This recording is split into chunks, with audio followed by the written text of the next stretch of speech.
Hi everyone! Si Lord padayon nga magapanalangin kanidyo. The Lord will continue to bless you. He will also continue to use each one of your life as you offer your life and your body and everything of you unto the Lord. Very much like what Paul was saying in Romans 12, verse 1. Hallelujah. Amen. We are to do that daily, Worship is daily. We have discovered that from this particular verse in Romans 12, and we are beginning to live that out every day of our life. Our goal is that it will really become a lifestyle. That our lifestyle is a lifestyle of worship unto the Lord. Through everything we do, through everything we say. And so, before we do anything else, we first must find out from the Lord if it is in accordance with His will and His ways. Amen. Including the very words that we speak.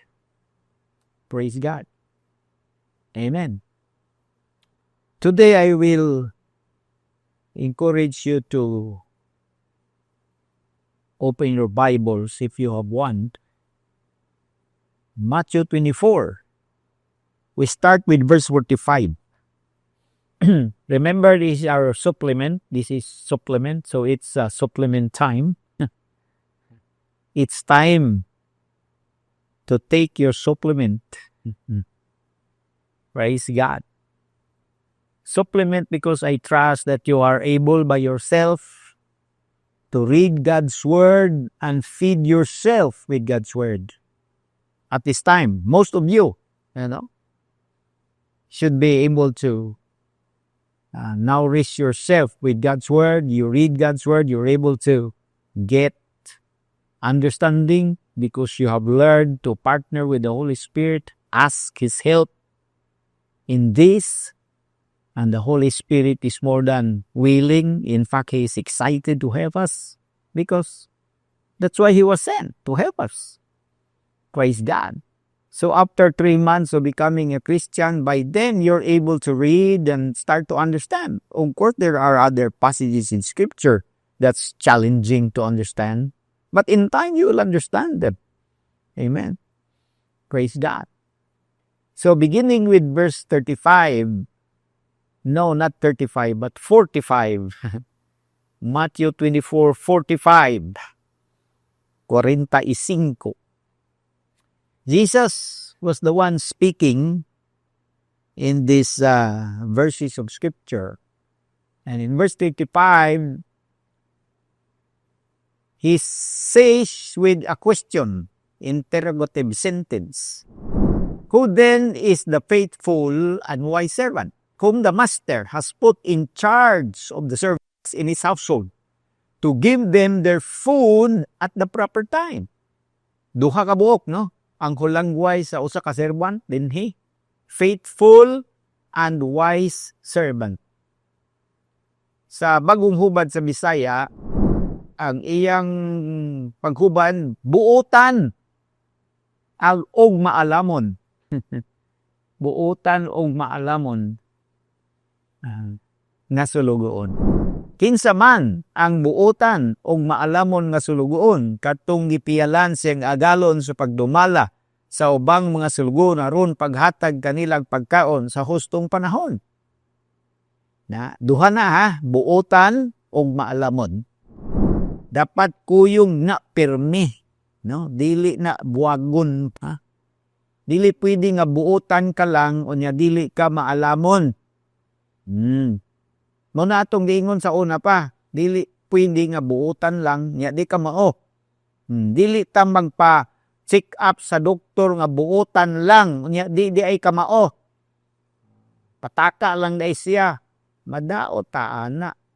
Bisan ng atong sakyanan, dili na inato ipaayo sa mekaniko nga buotan lang, unya dili ka mao. Sa pikas nga bahin, dili pud maayo ng maalamon, pero maldito, maro, tikasan, dili pud maayo. Diba?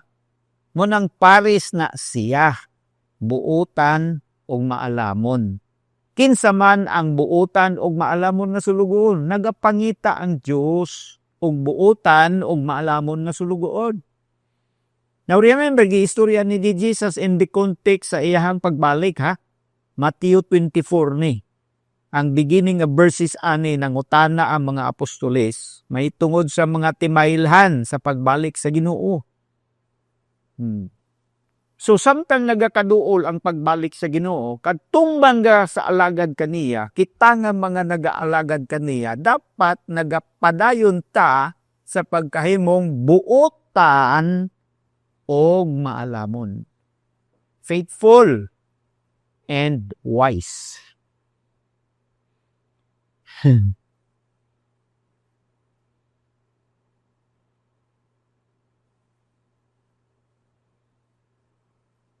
Dili pwede buutan no niya tanga. Ato na nang gisgutan murag sakit no. Sakit no. Yan ang buutan ka niya, ilaronon ka. Giilad na ka, wapadyog ka kahibaw nga giilad ka.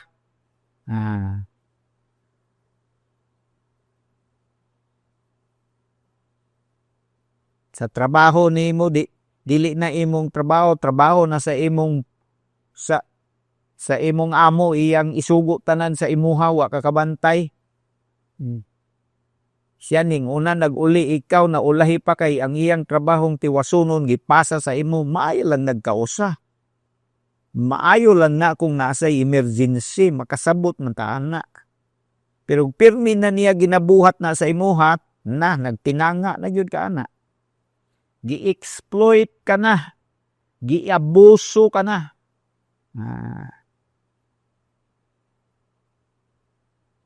Sa bagay, maayo naman lang nang ikaw ang giabuso kaysa ikaw ang nag-abuso. Mas worst na kung ikaw ang nag-abuso sa ubang tao. Ikaw ang nagminaro. Arang-arang na lang nang kung ikaw ang giilad kaysa ikaw ang nangilad. Kung Kristiyano ka o niya, nailad ka o. Pasalamat na lang sa Ginoo. At least dili ikaw ang nangilad. Pero pirmi na lang kung kaginailan, dili naman sad na maayo. Astang pagkaon nga para sa imong mga anak, nailad. Na biktima ka. Sobra ka kay ka na tinuohon. Wala nimo ginagamit ang imong pangisip.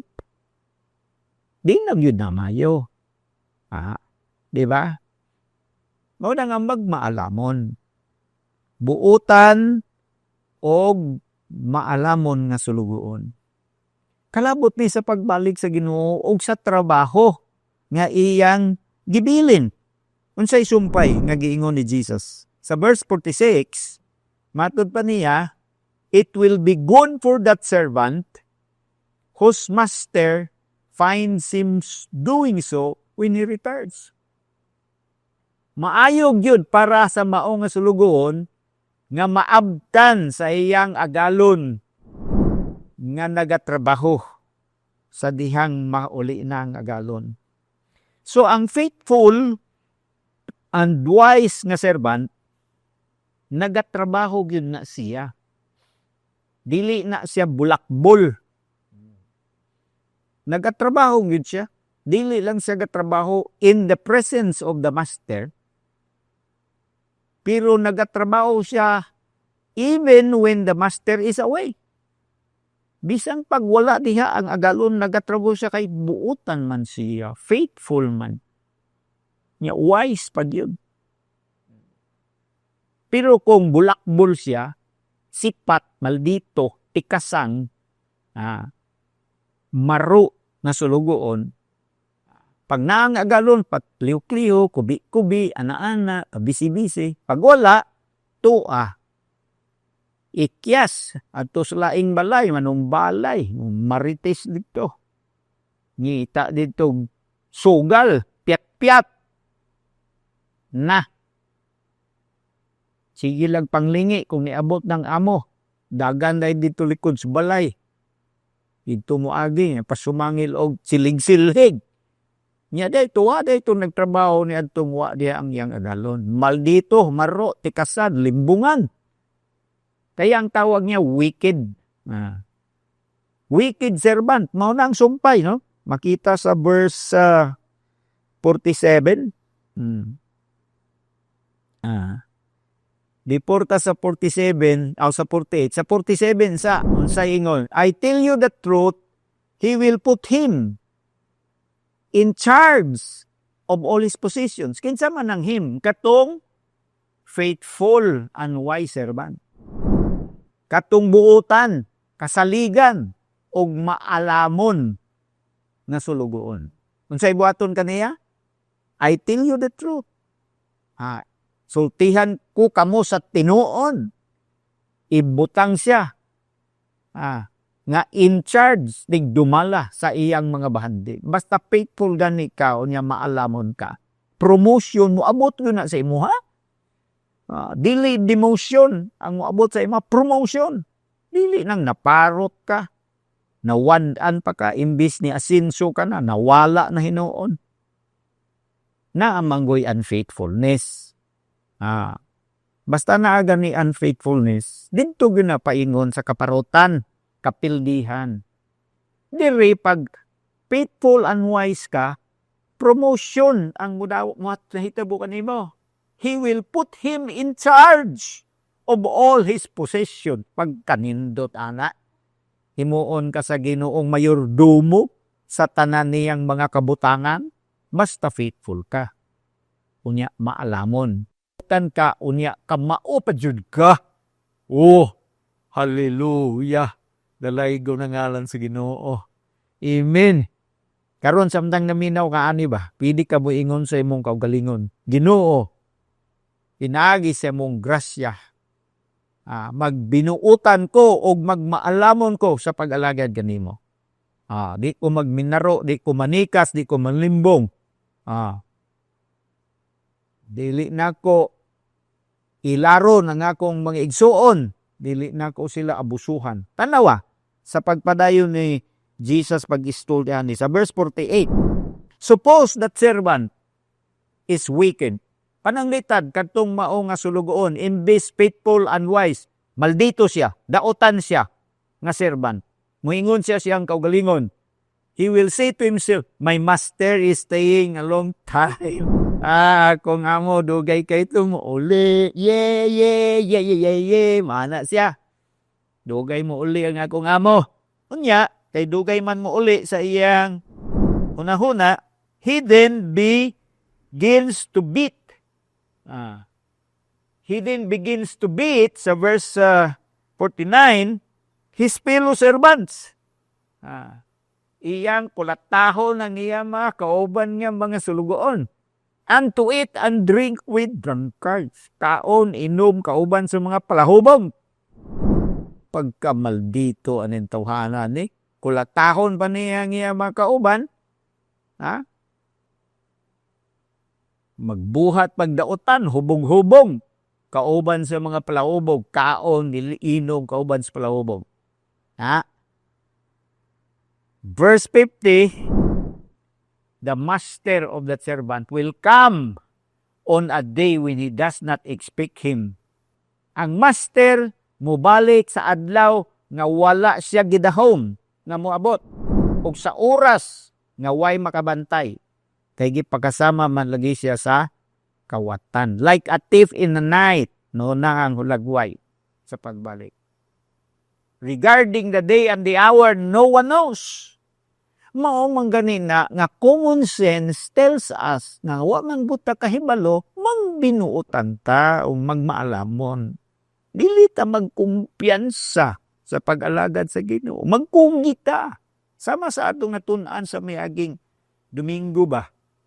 Always give yourselves fully to the work of the Lord. Kaya wa mo ta kahibaw niya maabtan ka nagbinagdoy. Squandering your time. Your time gagyatag sa Ginoo sa imuha aron makakaalagad ka. imong giusik-usikan, sige kag pasumangil. Labon og kalibutanon nga mga trabaho kalihukan, makaadto man lagi ka, makahimo man lagi ka. Pero og magdisita sa imong mga disipulo, di ka kabuhat, mo-attend og meeting kay mang planning, di ka kahimo. Oh. Kay busy ka sa trabaho, pero laging lakaw, lakaw lagi ka. Ay, wala na ka magmaalamon. Dili na wise na nga kalibutanon, dili na mao nga pagka-wise ang imong gipakita. The master of that servant will come on a day when he does not expect him, and at an hour he is not aware of. Unsay mahitabo? Verse 51. He will cut him to pieces. Pagkapaluoy. Tagud-taguron niya siya. Grabe yung suko sa master ani bahina ba? Kay nga mang iya man yung gitagod-tagod. Hiwaon. He will cut him to pieces and assign him a place with the hypocrites. Isagol sa didto sa mga tigpakaron ingnon, where there will be weeping and gnashing of teeth. Diin didto dunay paghilak, pagbangutan, o pagkagot o ngipon. Mga igsoon, dili nilalim nga paghulagway ni Jesucristo. Bisan tuon nagagamit siya og pasumbingay, pero naghistorya ni nga seryoso nga pang-istorya ba nga naagyoy sangputan. Pag magbinuutan ka o magmaalamon ka sa trabaho para kay Lord, balusan po kaniya. Pag sagulan imong minaldito imuha,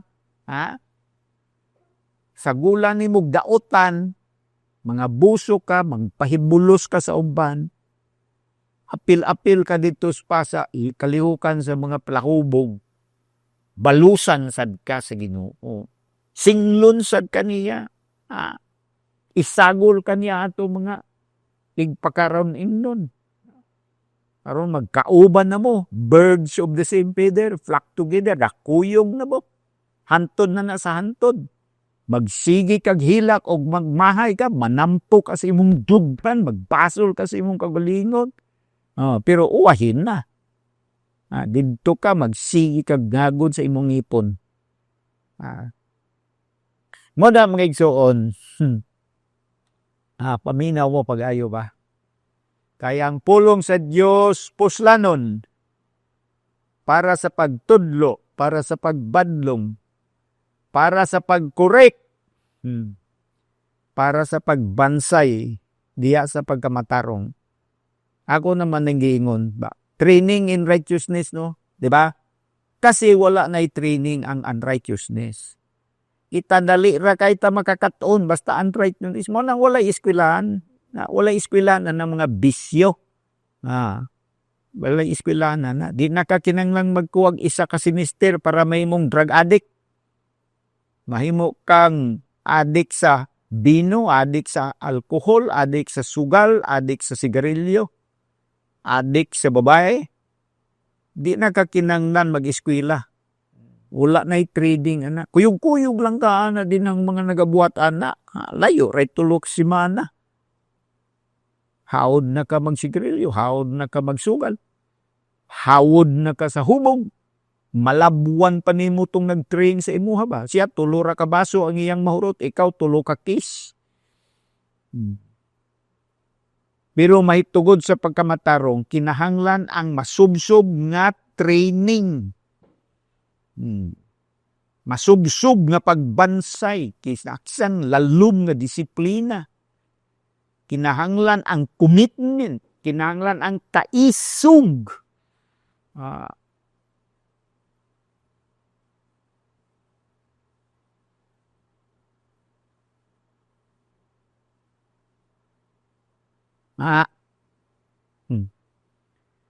Dito si Pablo nagsulat bitaw siya kan Timoteo, di ba yan giingnan, train yourself to be godly or train yourself in godliness.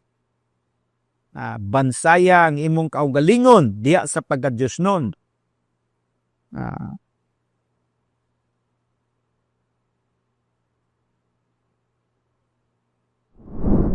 Hallelujah. Mga igsoon, taliabot na si Jesus.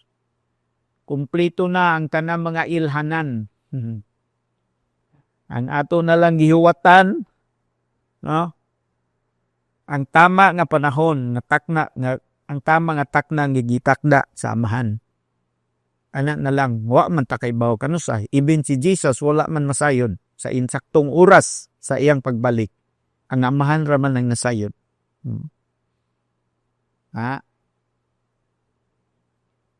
Pero kita gisuginlan ta sa mga tilimad-on, signs before the return of Jesus. Basahon nato sa ikaduhang Tesalonica, napay duha ka signs or at least duha ka signs na kini sa mutungha ni manaan ni, and then the end will come. 2 Thessalonians 2 verse 3. Don't let anyone deceive you in any way.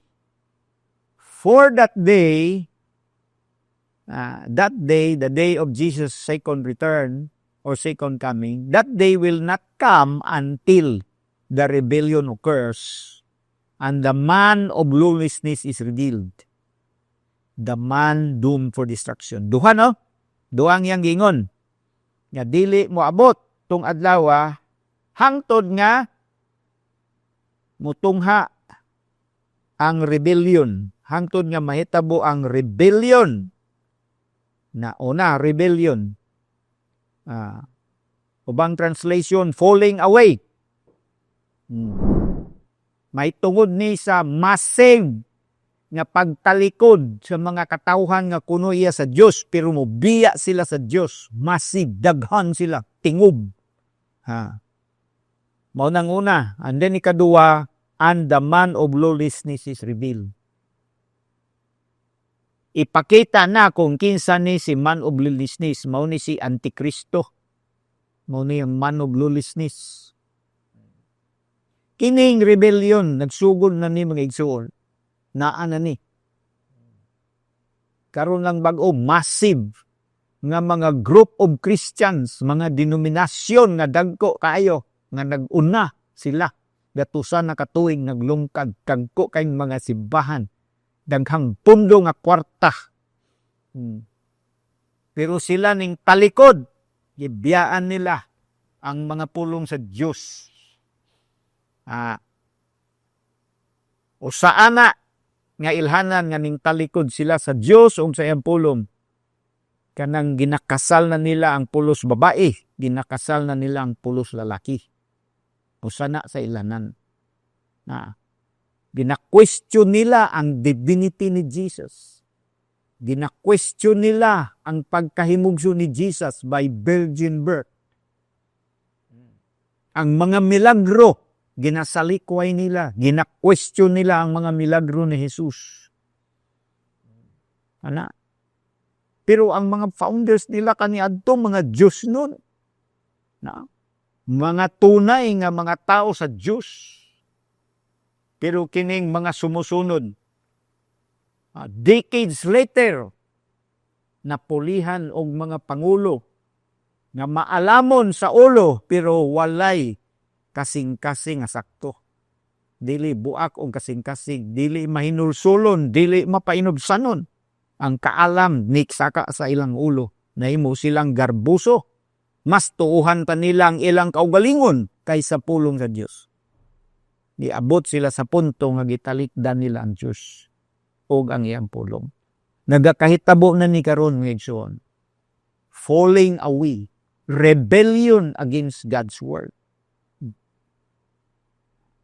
Pero kining pagpadayag sa tao na makasasala, nga way balaod, lawless one. Most of the scholars today nag-ingon nga daan na ning tawhana. Ang pagbutyang na lang kung kinsa siya, mauang wala pa. Pero naa na siya. Somewhere. Nangandam siguro. Nagahulat sa tama nga hulat. Sa oras. So kung mauna, naa na gyud, taliabot na gyud. mahitabo na gyud ang nakasulat. Mga igsoon mo lang kita mga sulugoon angay nga mahimong matinudanon buutan. Musamot ta dapat sa pagkabuutan. Matod ni Apostol Juan sa iyang sulat, no? Sa 1 John. 1 John chapter 3 verse 3.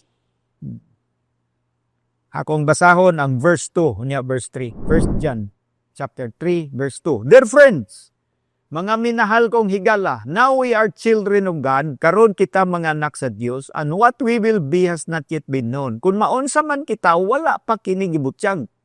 But we know, apan kita nasayod, that when He appears, nga sa dihang siya magpakita, may tungod na ka Jesus, kanang hidiya si Jesus.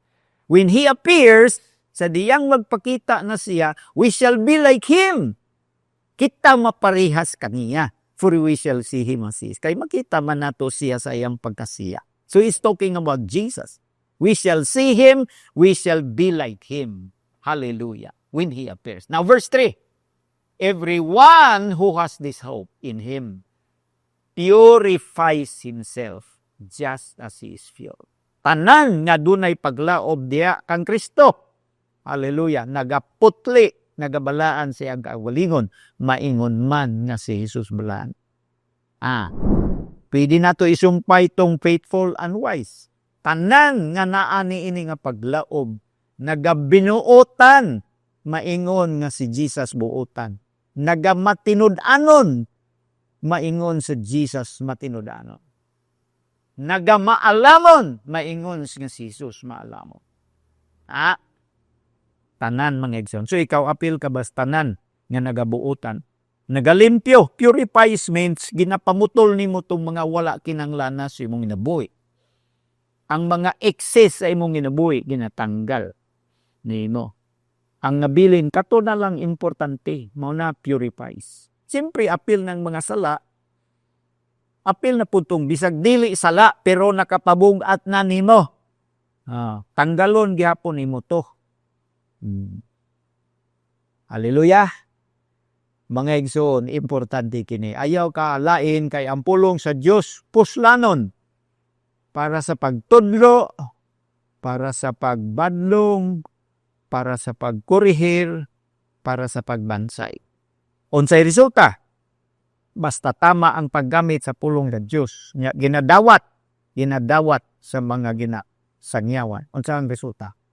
Ang nag-alagad sa Dios, ang tao sa Dios, mas sinangkapan, maandam para sa maayong buhat. Makamao na siya mobuhat.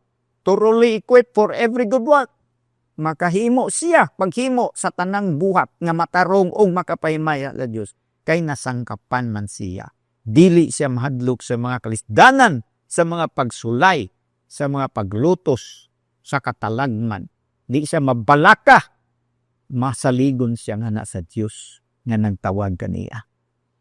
Dalaygon ang ngalan sa Ginoo. Ngaigsoon nga kita makaplagan nga faithful and wise. As Jesus' return is coming closer. Maranatha. Even so come, Lord Jesus. Even so come, Lord Jesus. Pero mo lagi na, sige kag pangamuyo sa Dios nga Ginoo. Tabangi ko mahimong matinudan. Holy Spirit, tabangi ko nga mahimong faithful and wise. Na dili ko magdinautan, dili ko magbinugoy, magminarok. Dili ko nga abtik nga magpagawas og mga katarungan imbis nga sundon ang kabubuton sa Ginoo. Hallelujah. O Dios nga gamanan, thank you kayo sa imong balaang pulong. Ang pulong nimo gamhanan o Lord. Hait pa sa espada nga duway sulab, modulot sa kinauyokon bahin sa kalagog sa espiritu. Muhiwa o Ginoo.